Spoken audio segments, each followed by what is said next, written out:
ভীষণ ভারী ছিল তো তাই। বাবা এগুলো ছাদে তুলে দে। তুমি কোন শহরের মাইয়া গো? বৌমা সব কাজ তুমি করলে আমার ছেলে কি কাজে লাগবে? হ্যাঁ বসে খাই খাই তো পুরো সার বানিয়ে দিচ্ছ। আমার কাছে বাপু এসব চলবে না, কারণ আমি এই আমলের শাশুড়ি। মাইয়া গো লাগে উড়া ধুরা। সবাই ভালো তো? এ মা, তোমার বৌমা শাড়ি পরিনি আর মাথায় ঘোমটাও দিইনি। হ্যাঁ তোমার বৌমা তো শাড়ি পরে আছে, তাও দেখো থলথলে পেটটা বেরিয়ে।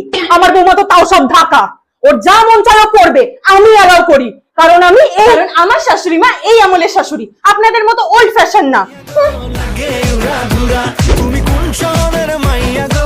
বাবা ঢং দেখলে বাঁচি না, শাশুড়ি বৌমার পার্টি চলছে। এখনকার মেয়েদের ঘরের বউ বানালে এসব যেন দূর কর ডার্লিং, নালে তোমার ঘরের মতো শাশুড়ি বৌমা জনম শত্রু হয়ে থাকবে। তাই আমরা ফ্রেন্ড, কারণ আমার শাশুড়ি মা এই আমলের শাশুড়ি।